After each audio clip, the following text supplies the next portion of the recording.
September 28వ తారీఖు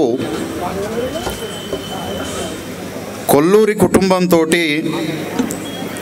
విశాఖపట్నం లోపల విశ్వనరుడు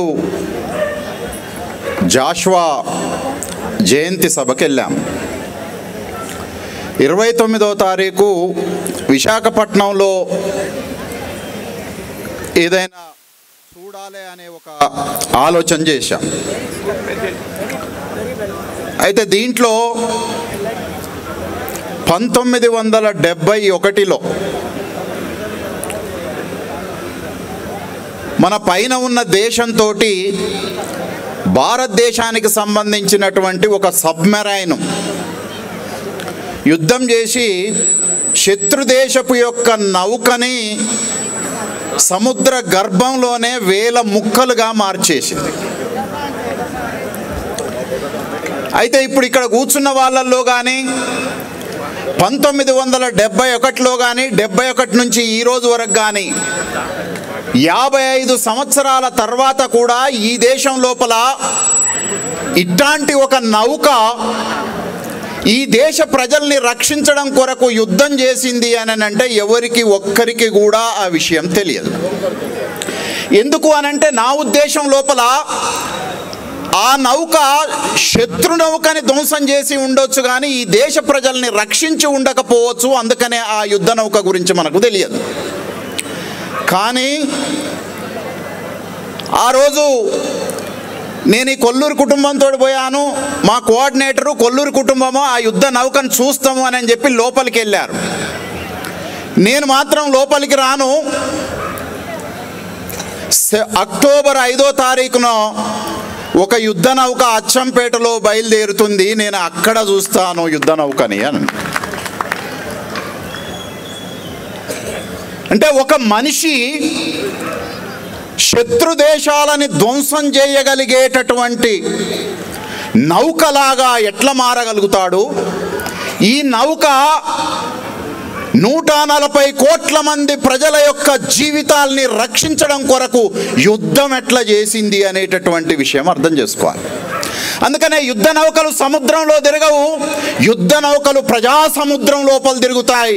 ఈ దేశపు 140 కోట్ల ప్రజా సముద్రం లోపల తిరిగినటువంటి వాడు ప్రజాయుద్ధ నౌక గద్దరన్న. బాబాసాహెబ్ అంబేద్కర్ ఆయన ఒక ఉపన్యాసానికి వెళ్తూ వ్యక్తులు చరిత్రల్ని సృష్టిస్తారా లేదా చరిత్రే నాయకుల్ని పుట్టిస్తుందా అనేటటువంటి ఒక డిస్కషన్ చేశాడు. అయితే ఈ దేశంలో కమ్యూనిస్టులు ఏం చెప్పారు అని అంటే చరిత్ర నాయకుల్ని పుట్టిస్తుంది కానీ నాయకులు చరిత్రని పుట్టించలేరు అని అన్నారు. కానీ 1970లో మొదలైనటువంటి నక్సల్బరీ ఉద్యమం నుంచి 2025 వరకు మీ ఉద్యమైనా, తెలంగాణ ఉద్యమైనా, కాశ్మీర్ ఉద్యమైనా, నార్త్ ఈస్ట్ ఉద్యమైనా ఈ దేశంలో ఏ మూలనైనా సరే ఒక యుద్ధం, ఒక పోరాటం పుట్టింది అని అంటే ఆ పోరాటం లోపల గద్దరన్న ఉన్నాడు. గద్దరన్న చరిత్రని సృష్టించాడు. మీరు చాలామంది గద్దరన్న గురించి మాట్లాడేటప్పుడు ఏం చెప్తా ఉన్నారు అనంటే ఈ లెఫ్ట్ పార్టీ లేకపోతే గద్దరన్నకు చరిత్ర ఎక్కడిది అని అంటున్నారు. నేనేమంటున్నా అంటే 55 ఏళ్ళ ఈ రాడికల్ లెఫ్ట్కు చరిత్రని సృష్టించినటువంటి వాడు ఒకే ఒక్క యుద్ధ నౌక, అది గద్దరన్న. గద్దరన్న లేకపోతే బహుశా ఈ దేశం లోపల జరిగినటువంటి లెఫ్ట్ మూమెంట్కు హిస్టరీ లేదు. మీకు హిస్టరీ లేదనంటే ఈకు మాత్రమే కాదు, ఈ దేశానికి ఒక చరిత్రని సృష్టించిపోయినోడు మన గద్దరన్న. అందుకనే గద్దరన్నని ఎట్లా అర్థం చేసుకోవాలి అనంటే గద్దరన్న ఈ పాట పాడిండు, ఆ పాట పాడిండు కాదు. గద్దరన్న ఊ అంటే యుద్ధం, గద్దరన్న ఆ అంటే యుద్ధం, కాలు కదిపితే యుద్ధం, జుట్టు కదిలిస్తే యుద్ధం. యుద్ధం అంటే మరపిరంగులు, యుద్ధం అంటే తుపాకులు, యుద్ధం అంటే AK-47లు, 56లు, రాకెట్ లాంచర్లు. ఇది యుద్ధం కాదు, శబ్దంతో యుద్ధం పుట్టించినటువంటి వాడు గద్దరన్న. శబ్దమే ఏ బాంబులు అక్కర్లేదు, ఏ అణుబాంబులు అక్కర్లేదు, ఏ AK-47 అక్కర్లేదు. కేవలం శబ్దంతో యుద్ధం పుట్టించిండు. ఈ దేశం లోపల అనేక రకాలైనటువంటి భూస్వాములకు, బ్రాహ్మణులకు కడుపులో యుద్ధం పుట్టించి గద్దర్ లేకపోతే బాగుండు అని అనుకునేటటువంటి ఒక కాలాన్ని తీసుకొని వచ్చారు. అయితే మిత్రులారా, ఈ దేశం మొత్తంలో గద్దరన్న యుద్ధం పుట్టించినట్టుగానే ఈ నల్లమల్లలో కూడా యుద్ధం పుట్టించిండు గద్దరన్న. అందుకనే గద్దరన్నని ఈ నల్లమల, ఈ అమ్రాబాదు, ఈ ప్రాంతం అంతా కూడా గుండెల్లో నింపుకొని ఉన్నారు. తెలంగాణలో మొట్టమొదటిసారిగా తెల్లాపూర్లో 20 అడుగుల విగ్రహం వస్తే తిరిగి మన్ననూరులో 20 అడుగుల విగ్రహం వచ్చిందంటే ప్రజలకు గద్దరన్న ఎట్లా గుడిగట్టుకొని ఉన్నాడు హృదయంలో అనే విషయం అర్థమవుతుంది. అయితే మిత్రులారా, ఈ దేశం మొత్తమే కాదు, అంటే మనం గద్దరన్న గురించి మాట్లాడుకుంటున్నప్పుడు కేవలం తెలంగాణ అంటున్నాం. నేనేమంటున్నంటే తెలంగాణ కాదు, 2500 3000 సంవత్సరాల ప్రపంచ చరిత్రను తీసుకుంటే ఈ ప్రపంచం లోపల కోట్లాది మంది, లక్షలాది మంది ప్రజల్ని యుద్ధానికి సిద్ధం చేయగలిగినటువంటి మనుషులు అక్కడక్కడ సైనికులు ఉండొచ్చు, కానీ యుద్ధ నౌకలు లేదు. ఈ ప్రపంచంలో అతిపెద్ద యుద్ధ నౌక గద్దరన్న. అందుకనే నేను చాలాసార్లు మాట్లాడుతున్నప్పుడు విక్టర్ జరా, బాబ్ మార్లే లాంటి ప్రపంచంలో ఒక రకమైనటువంటి యుద్ధం చేసినటువంటి మనుషుల గురించి మాట్లాడుకున్నాం.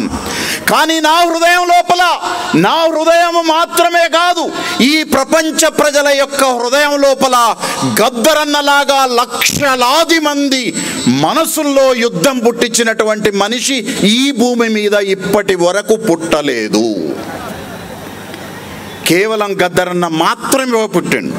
అంటే గద్దరన్న లాగా నేను అయితా, గద్దరన్న లాగా నువ్వైతా అంటే అట్లా ఉండదు.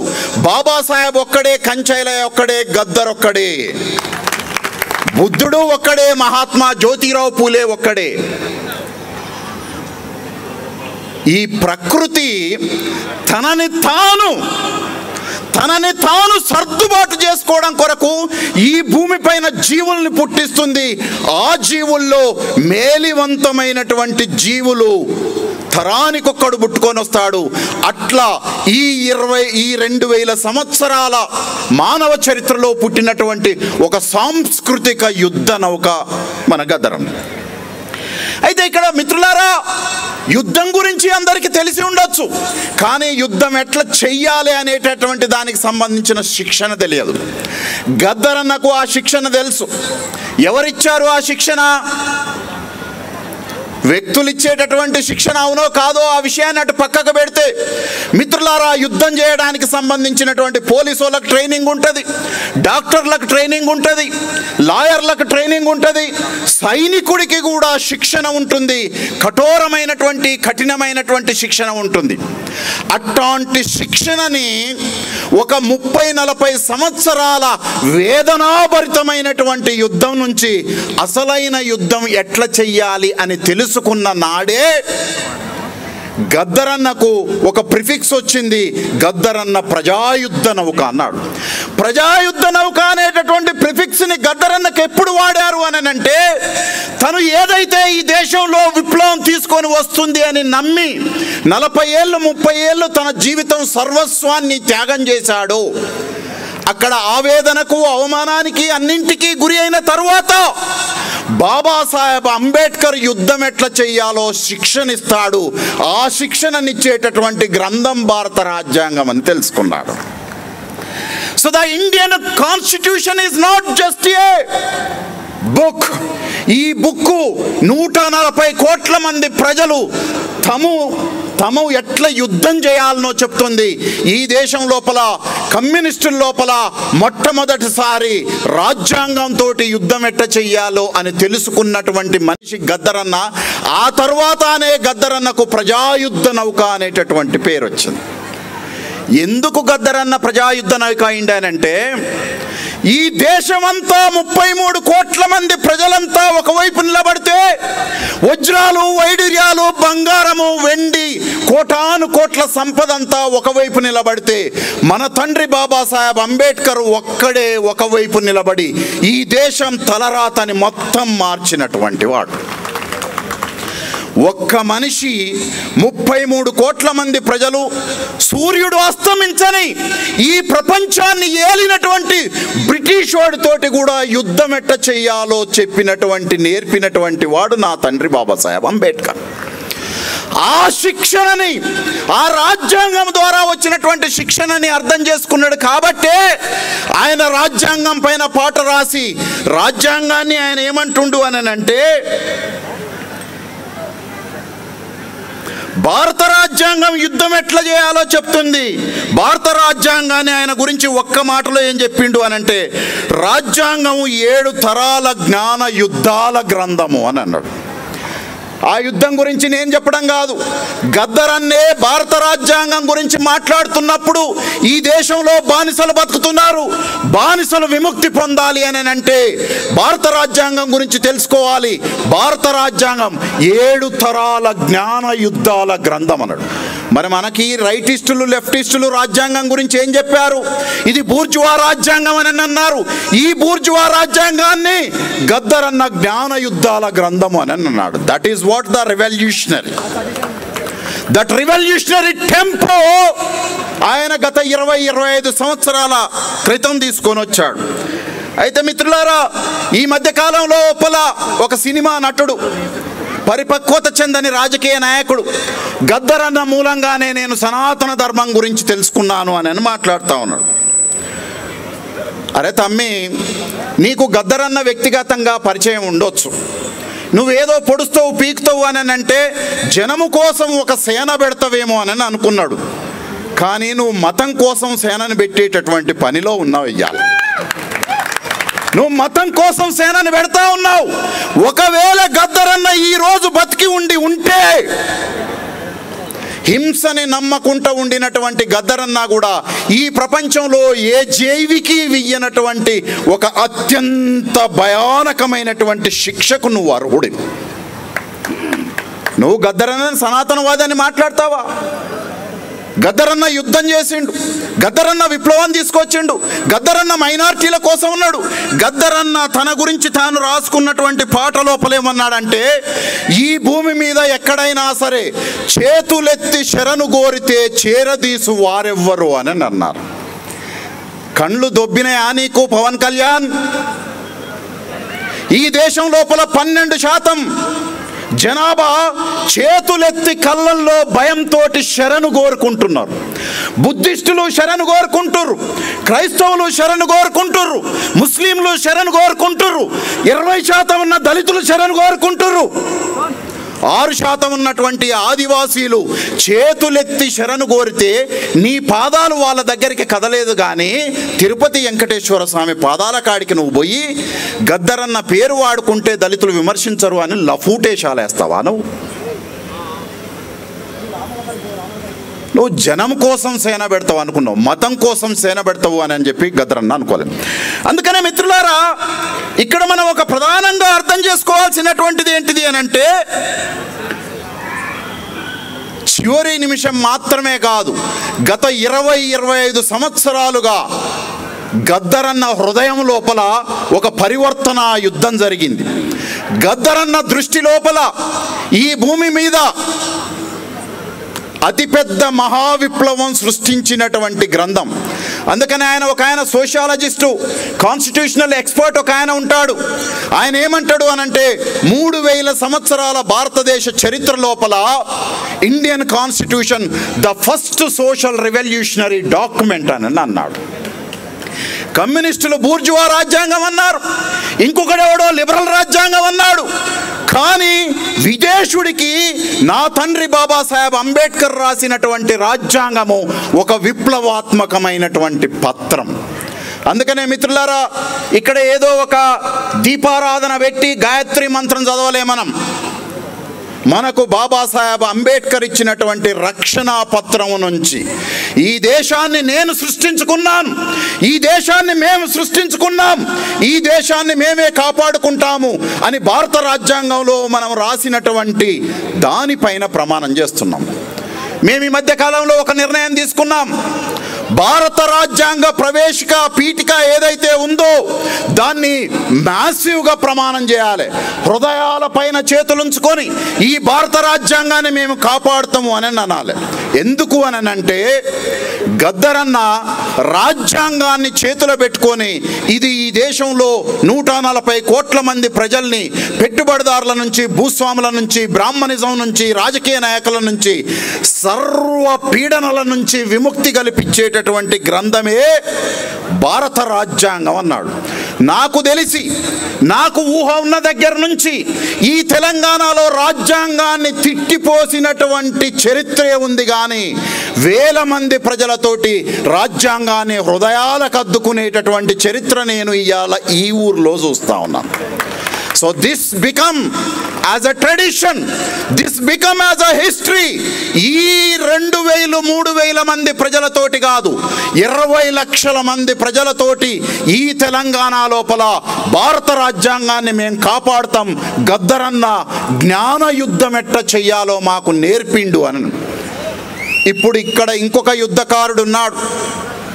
ఈ యుద్ధకారుడు లక్షణం ఏంది అని అంటే, నేనేమంటానంటే దళితుల్లో, ఎస్సీల్లో, ఎస్టీలో, ఓబీసీ లోపల ప్రతి ఒక్కడూ రాజకీయాలే మాట్లాడుతూ అంటాడు. గద్దరన్న రాజకీయాలని శబ్దం చేసి మాట్లాడాడు. కంచెలయ యుద్ధాన్ని పెన్ను ద్వారా తీసుకొని వచ్చాడు. ఒక బహుజన విప్లవ యుద్ధాన్ని పుట్టించినటువంటి ఒక మహాతత్వవేత్త ఇవాళ మన ముందర ఉన్నాడు. అందుకనే కాలం కడుపుతో ఉండి మనుషుల్ని కంటుంది. ఆ మనుషుల లోపల ఒక్కడే ఐలయ్య వస్తాడు, ఒక్కడే అంబేద్కర్ వస్తాడు, ఒక్కడే పూలే, ఒక్కడే సాహు మహారాజ్, ఒక్కడే పెరియార్ వస్తూ ఉంటాడు. ఆ ఒక్కడి పట్ల ఎస్సీ, ఎస్టీ, బీసీ, మైనారిటీ, ఈ దేశం లోపల పీడనకు, వేదనకు గురి అవుతున్నటువంటి మనుషులంతా ఆ మనుషుల్ని హృదయంలోకి ఎట్లా ఆవాహన చేసుకోవాలి అనే దాన్ని నేర్పడానికి ఈ సమావేశం ఏర్పాటు చేయడం జరిగింది. నిజానికి ఈ సమావేశం ఈరోజు మాత్రమే ఇక్కడ పెట్టడానికి కారణం ఏంటిది అని అంటే, భారతపు దేశపు బ్రాహ్మణ నిలువు అడ్డపు గీతల్ని చెడిపేసి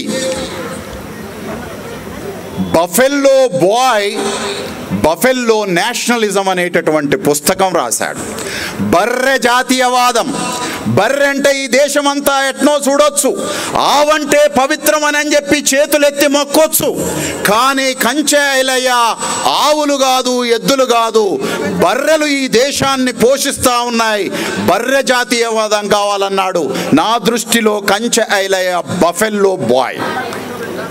ఈ బఫెల్లో బాయ్ రేపు ఆయన మరణం తర్వాత కూడా ఈ దేశంలో ఒక మహోన్నతమైనటువంటి చరిత్రను సృష్టించబోతా ఉన్నాడు. అట్లాంటి మనుషుల్ని మనం తెలుసుకోవాలి. మనకు వ్యతిరేకంగా పనిచేసినటువంటి మనుషుల పట్ల కృతజ్ఞత కాకుండా నీ విముక్తి కోసం పోరాడిన మనుషుల విముక్తికి కృతజ్ఞతగా ఉండాలి. ఆ రకంగా ఈ ప్రాంతము గద్దరన్న జీవితానికి, త్యాగానికి కృతజ్ఞతగా ఉన్నందుకు మీకందరికీ పాదాభివందనం మిత్రులారా. Thank you very much doctor Balaboina Sudarshan అన్న. చాలా సాధికారికమైనటువంటి ప్రసంగం. గద్దరన్న యొక్క కృషిని, గద్దరన్నని ఎలా అర్థం చేసుకోవాలి, గద్దరన్న తన జీవితాన్ని దేనికోసం డెడికేట్ చేసిండు అనేటటువంటి విషయాన్ని, భారత రాజ్యాంగాన్ని ఉదాహరణగా తీసుకొని చాలా అద్భుతమైనటువంటి ప్రసంగం చేసిండు. సరే గట్టిగా సూపర్లతోటి మరోసారి సుదర్శన్ అన్నకి ధన్యవాదాలు తెలియజేద్దాం.